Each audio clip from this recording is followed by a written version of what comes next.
It's easier than ever before to make money. People don't even think about this stuff. They don't use their brain ever. They don't ever look around and realize how they're spending their money. They don't look around and look at which businesses are successful. They don't look around and pay attention to anything. They don't look at the world and all the things that are happening and how it can benefit them. None of it. They don't look at any of it. They're too busy following the circus. That's why it's clown world. They know all about the football results. And no matter what the government does, no matter what a government or a financial system, no matter what they put together, it's always going to be competitive to some degree. No matter what they do or what law they make, there's going to be people who work harder than you and they're going to make more money than you. So if you're going to be a lazy dummy and not paying attention every time you spend money and not try and think and use your brain, guess what? You're going to stay fucking broke. You are either lazy, stupid, or arrogant. There's the only three reasons anyone is poor. And you have to identify and choose which one it is.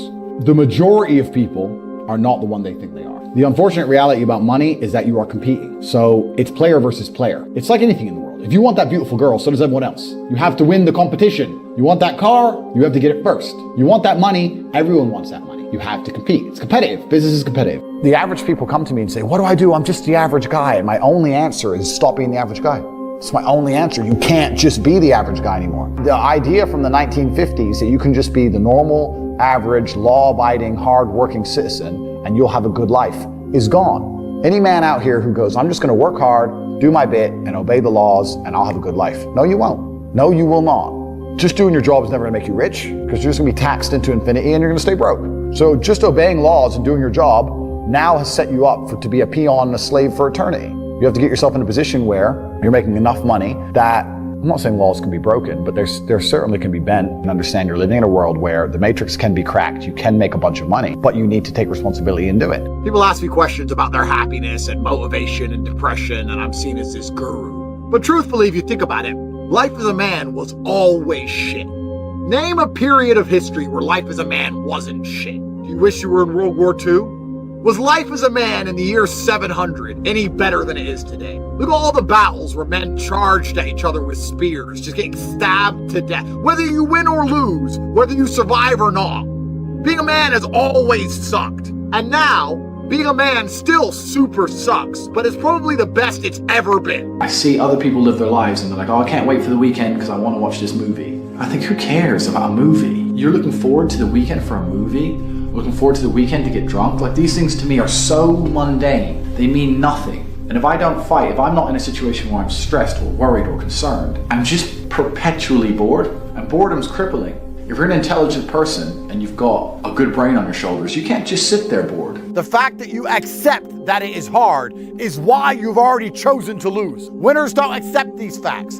I decided I was going to win. So because I decided I was going to win, the fact that I may feel tired isn't something I even mention. It doesn't enter my psyche. I'm not cognitive of it. I have things to do. The fact that it might be hard has nothing to do with the fact that I'm going to achieve it anyway. Winners have decided to win, and losers have already decided to lose. When you meet a loser, know that's what he wants to be.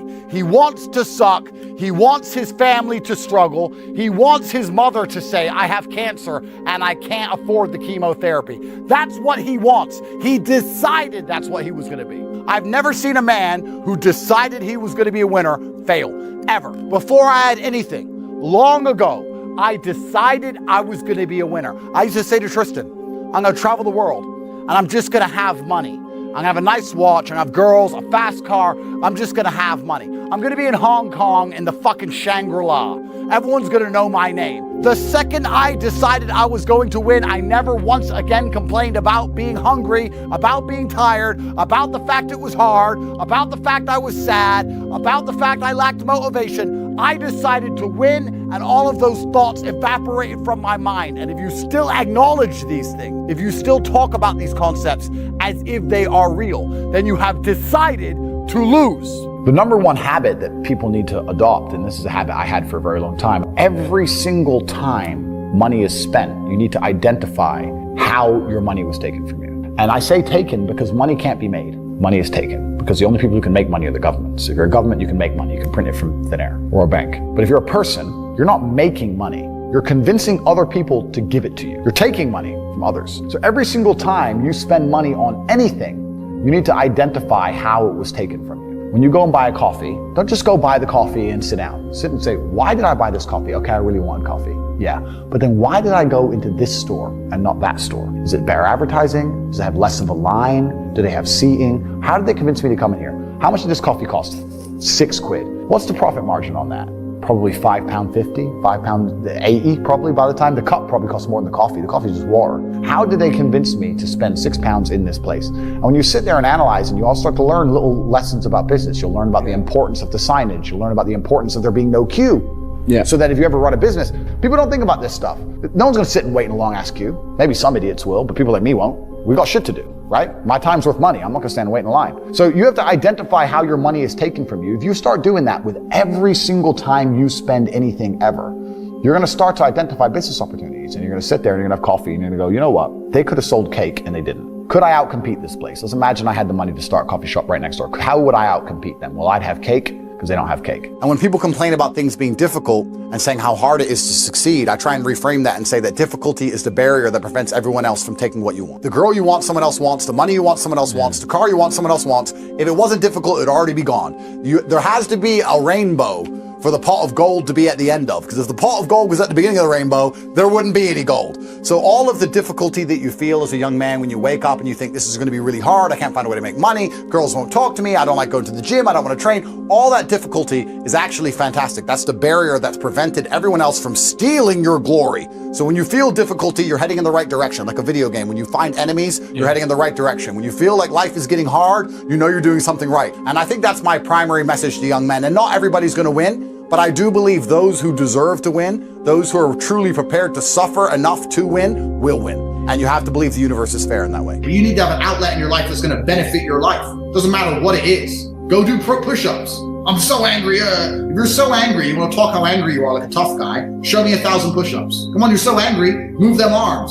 You're so angry, use your force. Oh, what, you're tired now. Well, you're not angry anymore. Shut the fuck up. So a lot of people just talk anger. They like to talk shit. But a lot of it's just like, feel sorry for themselves, frustration. That's different than anger. Anger is a positive emotion. Feeling sorry for yourself is a negative emotion, because feeling sorry for yourself, it's implying that someone or something's gonna come along to save you. And that's never gonna fucking happen. No one's gonna wake up and think, you know what, this Tate dude, I wanna get him a real hot girl and a fucking Lambo. Let me go find a hot bitch in a Lambo and deliver him to Tate. It's never gonna happen. So either I have to do it or no one's gonna do it. This has been inside of me since as early as I can remember. I remember walking to sixth form college. I was 16 or 17 with my 4 friends, and a Ferrari burnt past us. I said to my boys, I was like, man, how'd that guy get that car? And they're like, don't know. I was like, doesn't that annoy you? Like, why would it annoy me? Because we're going to school, our parents are on council estates. Like, we're trying to scrape 20 pounds a week to eat. This dude has 400 grand for a car. Doesn't that aggravate you? Doesn't that show you that there's something about the world you do not understand? That you're missing something? And they're all like, not really. And they're all the dudes who are right now at home 9 to 5. I was never that guy. I was pissed off for weeks because I saw some dude in his Ferrari. Do you understand? I was like, no, I have to. So now when I push my Ferrari, I'm like, this is the full circle. This is the universe giving me what I've always been manifesting. So now when people say, Andrew, why do you have 17 supercars? Because it was a car. These cars used to piss me off. So now I have to have them all. I don't even have to drive them. I have to have them. And get rid of this idea that somehow your life was ever supposed to be or is ever going to be easy. Men have never had it easy since the dawn of human time. At what point in human history was being a man better than it is today? When was it ever easier? When was it ever easier to have a peaceful life and get rich? Never. Of course, the world is hard. It was never supposed to be easy. As a man, it is your primary objective to endlessly absorb blows and never quit. That's it. It's what you were born for. It's what women want from you. It's what society wants from you. It is what God wants from you, for you to stand up and get hit over and over and over and never quit, never give up, never give in. The world as a man is only ever going to be 95% drowning. You're going to be underwater, struggling to breathe, drowning. And you know what God does? You know what the universe does? When you're just about to black out, when it's all over, He'll rise you to the top. Air bubbles will appear out of nowhere, and something will float you to the top, just long enough for you to breathe again. Not to enjoy the beautiful, serene sunshine, not to be rescued, not to make it to dry land. No, for you to splutter, to spit out the water, to get another breath, and then you're back down in the water, over and over and over. That is the constant, endless experience of being a man. I'm not saying you have to like it. I'm not saying it's easy.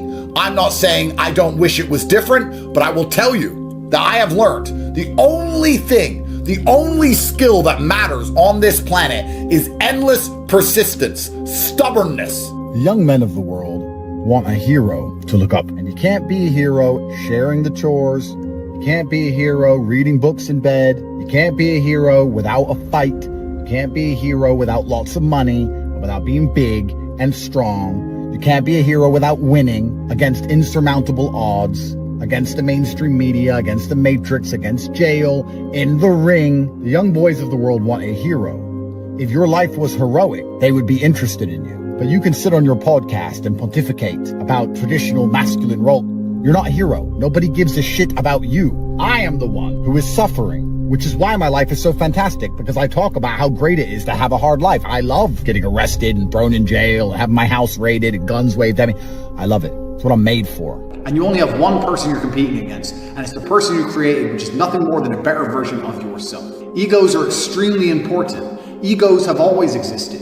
Throughout ancient history, men, kings, went to war, and millions of people died because someone insulted him because of his ego. Egos are a natural human thing, and they're extremely important. And the modern world tells men to not have an ego. And they do that because it makes you weak and easy to control. You can only have an iron mind if you are so sure of yourself, so egotistical that nobody can break it. So an ego is extremely important. When somebody has a negative emotion, let's say somebody's extremely jealous and petty, they will try and mask it in a weaponized version of a virtue or morality. Let's take me as a personal example, right?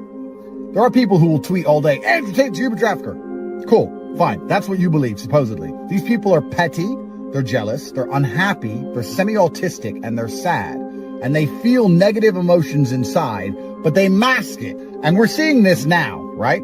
And this allows you to understand the world, and it allows you not only to understand the truth of things, but secondly, to never be bothered by anyone. When you see somebody try to attack you with their false morality, when they say, you're racist, you can sit and say, you don't care about racism. You just don't like me because you are sad. And it makes all of your haters instantly powerless because you understand the truth about them. Most people's egos work against them, and the way it works against them is they feel entitled. They wake up and they think, oh, I deserve a nice car. I'm a special person. I deserve a nice car. And then when they don't get a nice car, they get disheartened and annoyed. That is not the right way to use an ego. An ego should be used as in, I deserve a nice car, so I'm gonna go fucking get one. That's an ego. So this person who you've built, your enemy, he has a nice car because he has worked harder than you have. So he has a nice car and you don't have one. Whose fault is that? There should be no reason, no excuse for you to not do everything that you believe you need to do to be the best person you can be if you've properly created this enemy. You've looked at this list, 25 to 30 points long, of everything this guy does. And you should look at that list and think, fuck, this is who I'm competing against. I need to start getting my shit together. And your ego should stop you from wanting to lose. Otherwise, day after day after day, you are losing to this individual. This individual is beating you day after day after day. You can't let that happen. One, because it shows who you could be. But the other reason is also because if your ego is based around beating this person, you get to go through life and be a nice guy to everyone else. People say don't have an ego because they think that if they give you an ego, you have an ego, you're going to be egotistical to the people you meet. I'm a nice guy to everyone I meet because they're not my enemy.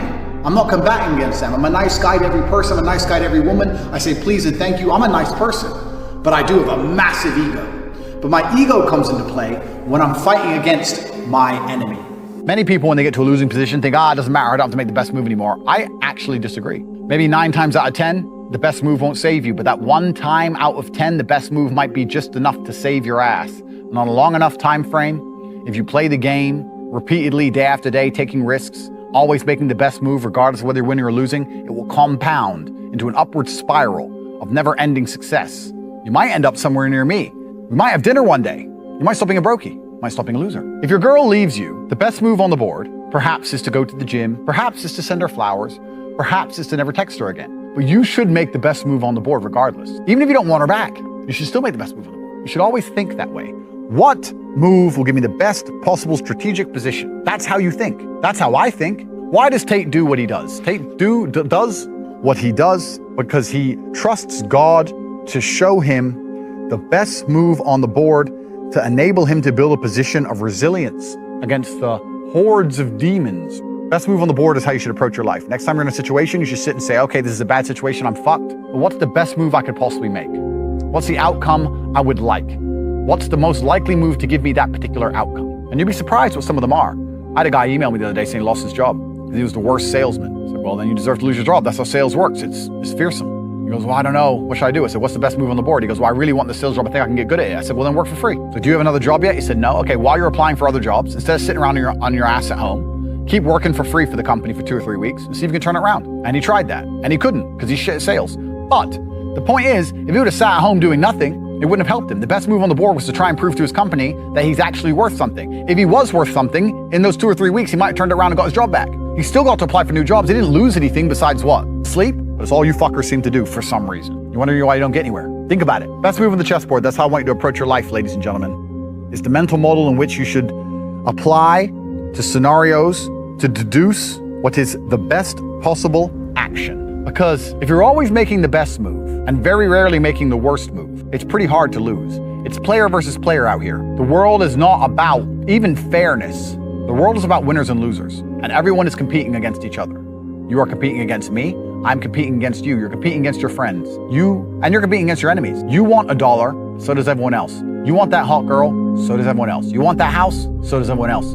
What's amazing is the things you want, the main reason you want them is because other people want them. So you can show off that you have it and they don't. It is competition. This has nothing to do with not feeling emotions. This has nothing to do with just becoming an empty, emotionless void of a person. That's not what this is. This is about understanding that you're a human being. You're going to feel emotions.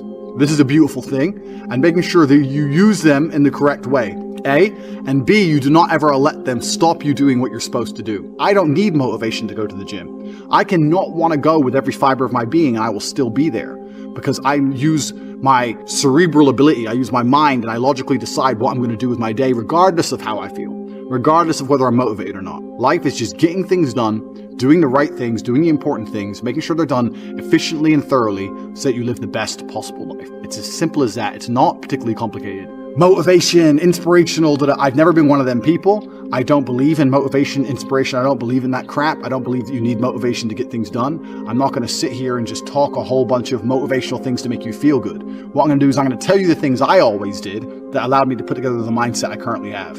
If you look at any story, literally any story with a hero in it, they all have one thing in common. And that thing is that there's always a villain. You cannot have a hero without a villain. It doesn't matter. You can think of any superhero, any comic book, any book you can think of, any movie. There's always a good guy and there's a bad guy. So for the good guy to exist, there has to be a bad guy. There's no other way for the duality of the universe to continue without this basic tenet. As a man, life is going to be difficult. It's more difficult than being a woman. It's more difficult than anything else. So it's very easy to see yourself. Life is actually easier as a whole if you see yourself as a hero. Because in every single hero story, the hero suffers. He has a hard time. And if you understand that you're suffering because you're a hero, then the suffering begins to make sense. So you can be sitting here right now going, my woman doesn't respect me, I have no money in the bank, this is difficult, I'm struggling here, I'm struggling there. You can feel sorry for yourself, or you can say, yeah, my woman doesn't respect me, I'm struggling, I can't make money, but you know what, that's because I'm a fucking superhero. And my life's gonna be hard, because I'm a man. And as a hero, it's gonna be difficult. These are the tests and the trials and tribulations I have to go through to become someone. Every single male superhero went through a whole ton of shit before he became superhero.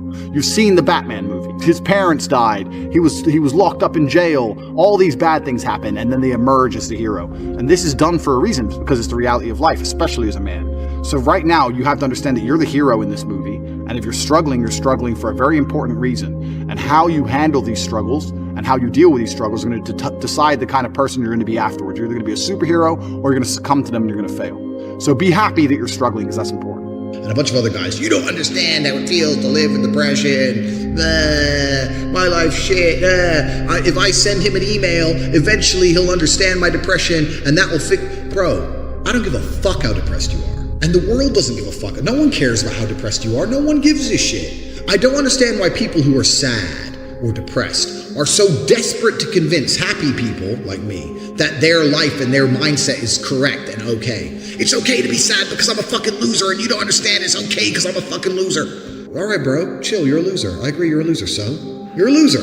Convincing me you're a loser is not going to make you any less of a fucking loser. The only thing that's going to make you less of a loser is if you try and sit there and go, you know what, this Tate guy's right. He's got a whole bunch of shit I ain't got. Maybe I should start thinking like him. If depression is crippling you so badly, why are you defending it? Why are you so desperate for depression to be real? Why are you so desperate to convince me it's okay that your mind is fucked up?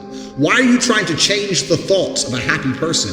I don't want to think like you. You're fucking miserable. I'm happy, so why are you trying to make me think like you? You fucking dumbass. Life as a man is far more difficult than life as a woman. And one of the key components of manhood always has been and always will be, we have the ability to control ourselves and not act emotionally.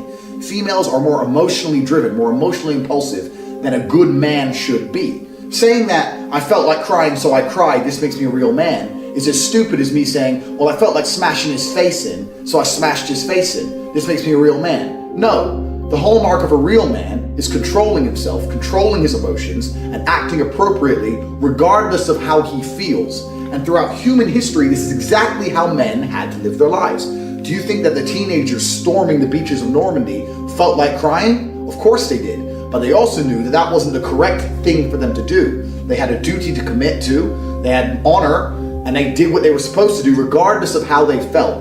That is the mark of a man. Weakness and absolute submission to your feelings are not the hallmarks of men. It's not the way society has ever been built. It's never been built off the backs of men who were crying their eyes out because they felt like crying. The only kind of men who advocate crying are the kind of men who do not have enough self-control to prevent themselves from crying. Because we're all human. There's times in your life as a man, you're gonna feel like crying. It's gonna happen. But what you're supposed to do is not cry, because this is a test in mental fortitude.